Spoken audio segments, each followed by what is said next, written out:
Merci d'avoir pris le rendez-vous de l'Info Soir sur Canal 3 Bénin.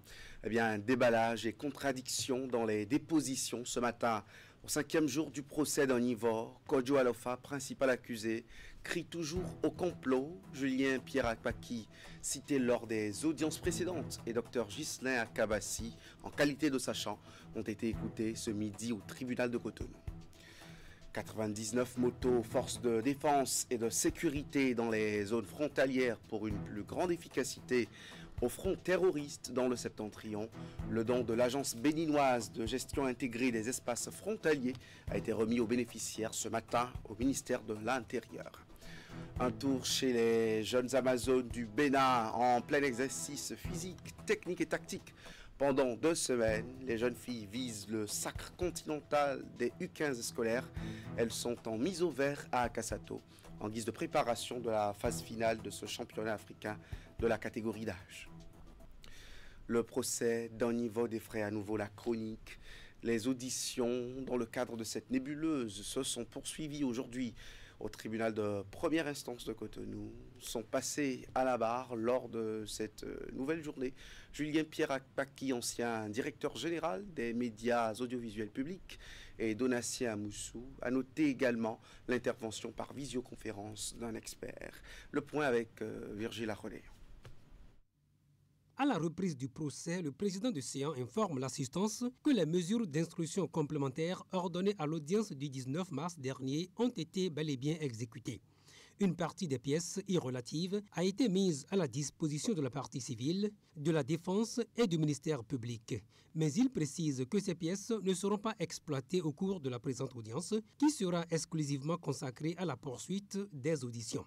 Julien Pierre Akpaki, l'ancien directeur général de la télévision nationale, dont le nom a été plusieurs fois cité au cours des audiences passées, est le premier à passer à la barre.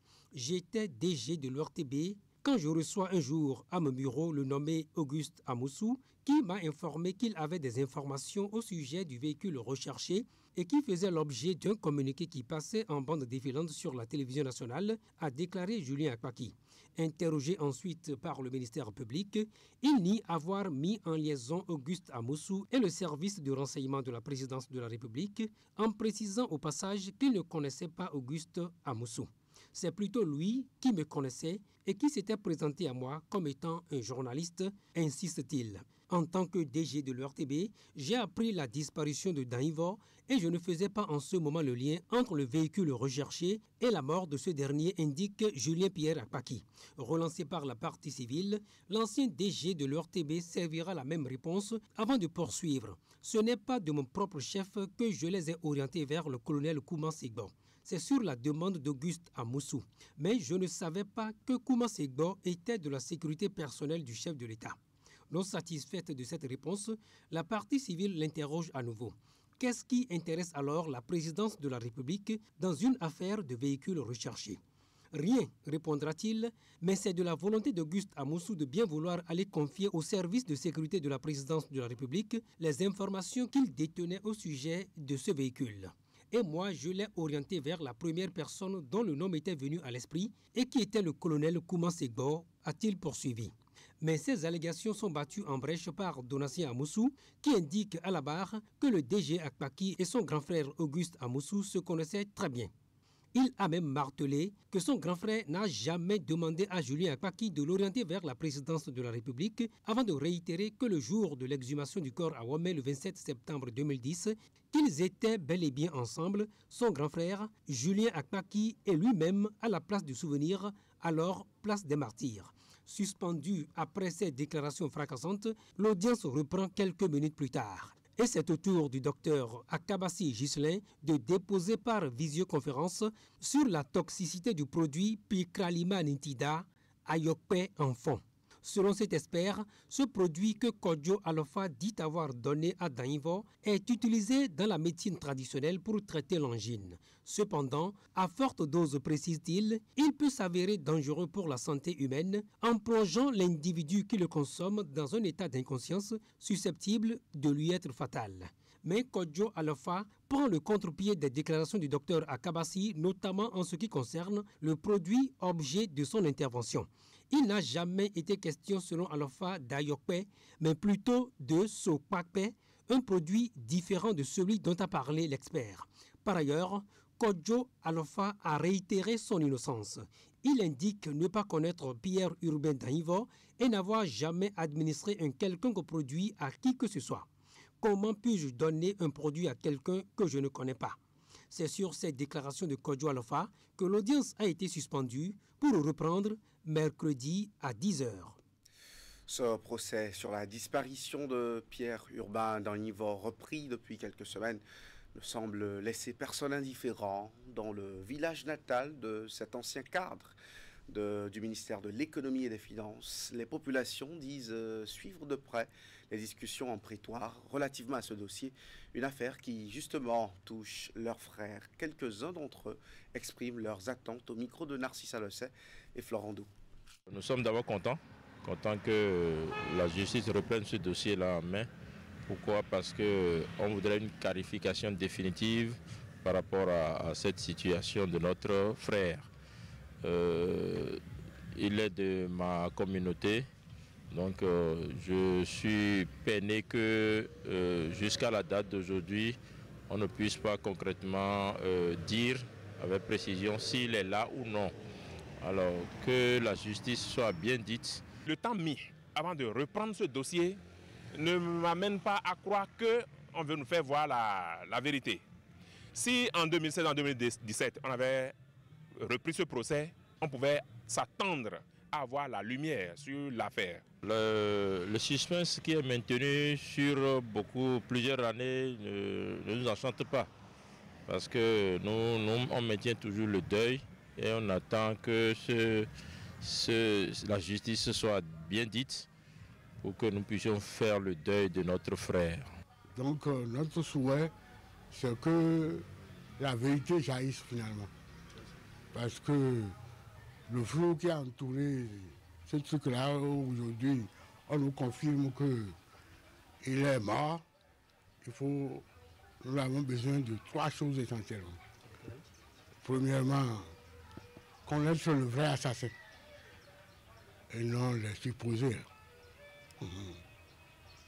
Ensuite, si on connaît l'assassin, le commanditaire. Et précisément, comment cela s'est passé pour qu'il disparaisse à la fois avec sa voiture, son téléphone et tout. Et à la lueur vont les choses, tout porte à croire que ce serait encore biaisé ou ce serait perturbé par la politique. Et il y a des voix qui s'élèvent partout alors que le procès est en cours pour faire comprendre que le procès est dirigé contre un acteur politique. C'est parce qu'on voudrait mettre fin à la carrière d'un opposant politique qu'on a rouvert ce dossier à quelques jours des élections présidentielles. Mais je voudrais demander à tous ceux-là, nous sommes tous des Béninois, de se taire et de laisser la justice faire son travail. Qu'on nous dise concrètement ce qui s'est passé sur un frère, un ami, un parent, parce que demain ça peut être le tour de quelqu'un d'autre. On voudrait avoir la vérité sur ce sujet-là, sur cette affaire-là. Le ministre de l'Intérieur et de la Sécurité publique a procédé à la remise officielle de matériel roulant à 2 roues, justement, aux forces de défense et de sécurité. Ceci dans le cadre du renforcement des actions du gouvernement pour la lutte contre l'extrémisme violent au Nord Bénin. 78 millions de francs CFA, c'est le coût d'acquisition de ces moyens roulants. La cérémonie de remise s'est déroulée ce matin à Cotonou. Florence Bossa et Deron Kwevi. Ce nouveau lot de 97 motos au profit des forces de défense et de la sécurité publique est un acquis de l'Agence béninoise de gestion des espaces frontaliers ABJF. Il vise à renforcer les capacités opérationnelles des unités des forces de défense et de la sécurité publique opérant dans les zones frontalières du Bénin. Ces matériels roulants à 2 roues viennent appuyer d'autres interventions dans le cadre de la lutte contre les groupes armés terroristes au nord du Bénin. Depuis quelques années, le gouvernement a élevé la gestion des frontières au rang des priorités avec beaucoup de réalisations inscrites au PAG. La présente cérémonie trouve son ancrage dans l'appui apporté par le ministère de l'Intérieur et de la Sécurité publique à travers l'Agence béninoise de gestion intégrée des espaces frontaliers, ABGF, aux unités opérationnelles des forces de défense et de sécurité dans le cadre de l'accomplissement de leur mission régalienne de défense de l'intégrité du territoire national, de sécurisation des personnes et des biens, ainsi que du maintien de l'ordre et de la tranquillité publique. La BJF, dans la mise en œuvre de sa politique nationale de développement des espaces frontaliers, a entrepris une série d'actions dans divers domaines, notamment la dotation de matériel roulant et d'équipements de protection aux forces de défense et de la sécurité publique. Cette remise se situe dans le cadre de la sécurisation des espaces frontaliers et la lutte contre l'extrémisme violent dans nos localités frontalières. C'est pourquoi la BJF a, au titre de l'année 2024, planifié et acquis 97 motos au profit des forces de défense et de sécurité. Ces motos de type Audio Express sont adaptées au mode opératoire des terroristes et peut permettre et faciliter la mobilité des forces de défense et de sécurité béninoises. Le coût global de ces engins est estimé à environ 78 millions de francs CFA. Ils seront repartis au profit des éléments de la police républicaine, de l'état-major général des forces armées béninoises et la direction des services de liaison et de la documentation. Après 2 semaines de travaux, la deuxième session extraordinaire du Conseil économique et social a pris fin ce matin. Plusieurs sujets importants étaient au menu. À l'unanimité des conseillers présents, le règlement intérieur toiletté du CES a été adopté. Cette session a également permis aux membres de l'institution de s'approprier la loi portant cadre juridique de la chefferie traditionnelle. Je vous invite à suivre au micro de Idrissou Boukari un extrait du discours de Conrad Baguidi, président du CES.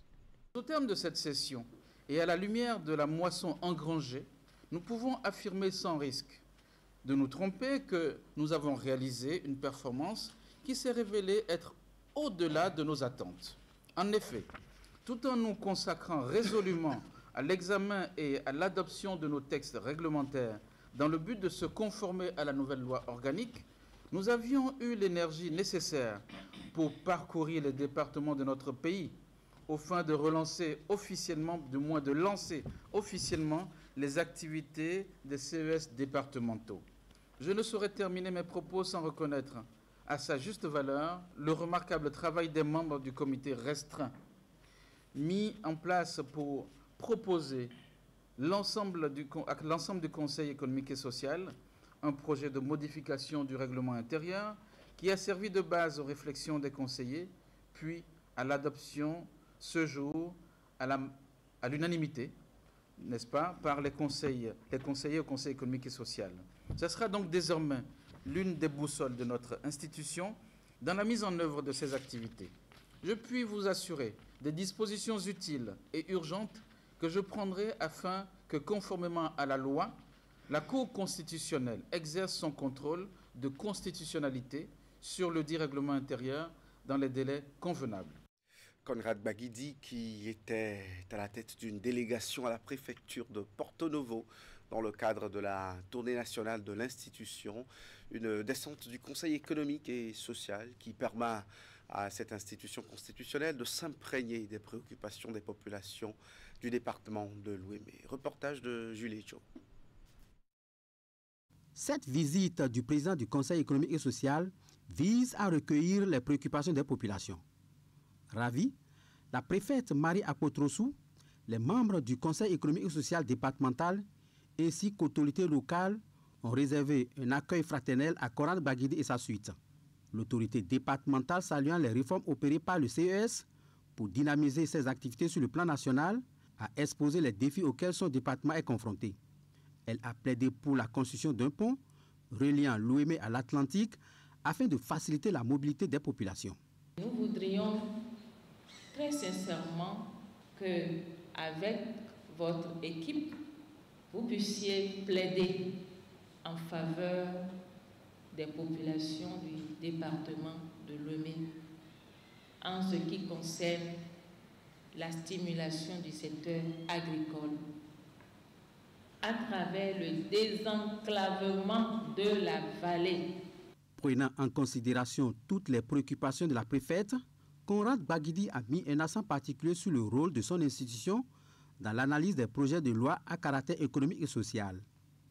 Nous avons également pour rôle de pouvoir nous saisir des sujets, notamment liés aux politiques publiques qui peuvent concerner notre population et dire combien ces sujets sont bien adressés ou pas suffisamment adressés par le gouvernement au travers de la loi. Nous pouvons également, et nous devons faire en sorte que les populations puissent s'imprégner des lois, des lois, des décrets et autres ordonnances qui sont prises au niveau national pour que les populations puissent s'en imprégner. On dit nul n'est censé connaître la loi, mais ce n'est pas tout le monde forcément qui connaît la loi compte tenu de ses conditions, etc.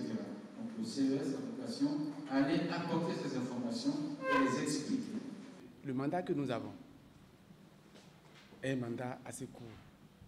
C'est un mandat de défi. Et donc c'est un mandat d'action et d'action pertinente afin de rendre digne notre institution de la confiance. La mission du Conseil économique et social n'est pas que de résoudre les problèmes internes, mais d'être un véritable relais des attentes des populations vers le sommet de l'État. Justement, en sport maintenant, pour finir cette édition en vue de la participation des scolaires U15 à la phase finale du championnat scolaire africain de football U15. Les jeunes Amazones du Bénin sont en mise au vert depuis le week-end dernier. Le tournoi continental est prévu pour se dérouler du 21 au 26 avril prochain au Ghana. Les séances s'obtiennent sur la pelouse synthétique d'Akasato dans la commune d'Abomey-Calavi. Jean-Tony Koyete, voici le point avec Hugues Vinibé. 2 semaines de préparation pour les jeunes Amazones dans le cadre de leur participation à la phase finale de la Coupe d'Afrique scolaire au Ghana. Elles sont près de 28 présélectionnées venues des 12 départements pour la mise au vert. Après cette étape, une liste de 20 joueuses sera retenue pour la finale. En ce début de cette mise au vert, vu qu'on n'a pas pratiquement trop le temps, nous sommes obligés de travailler pratiquement toutes les phases de jeu, que ce soit déjà sur le point physique. On essaie de voir le niveau, la capacité physique des enfants depuis avant-hier et hier. Et là, on essaie aussi de travailler les gammes techniques, que ce soit individuel comme collectif. Après, on va essayer aussi de voir la tactique de jeu et sur toujours qui aura rapport avec notre philosophie de jeu. Parce que pour nous, on trouve important quand même que les filles prennent du plaisir dans tout ce qu'elles font. Et pour prendre du plaisir, il faut qu'elles se sentent à l'aise avec le ballon, qu'elles se déplacent bien, qu'elles communiquent bien, qu'il y ait beaucoup plus d'intelligence, qu'il y ait la maîtrise, pour pouvoir nous permettre quand même de nous exprimer. Donc cette mise au vert sera beaucoup plus focalisée sur ce travail, sur ces points-là, pour qu'on puisse à la fin sortir une très belle équipe qui pourra vraiment s'exprimer. Les préparatifs vont bon train et l'objectif pour Séverin Danha et son staff est de monter sur la première marche du podium à l'issue de cette compétition. On a la chance d'avoir encore un noyau d'anciennes qui était du côté de Niamey, où nous avions été en finale de cette compétition. Mais je ne peux pas dire malheureusement, je peux plutôt dire heureusement, parce que de cette compétition à Niamey, on a aujourd'hui des filles qui représentent encore le Bénin au niveau des U17 et qui permettront, je suis sûr, à ce que le Bénin se qualifie à la Coupe du Monde des U17. Mais on a encore un petit noyau avec lequel on travaille, sur lequel on s'appuie pour créer encore un collectif et aller dans cette compétition et ne pas être ridicule. Parce que l'objectif, c'est ça. Ça ne sert à rien d'avoir des résultats ou d'encadrer des jeunes et qu'il n'y a pas de continuité. En novembre 2024, les Amazones scolaires ont fini vice-championnes derrière le Ghana lors du tournoi qualificatif de l'UFOAP disputé à Niamey.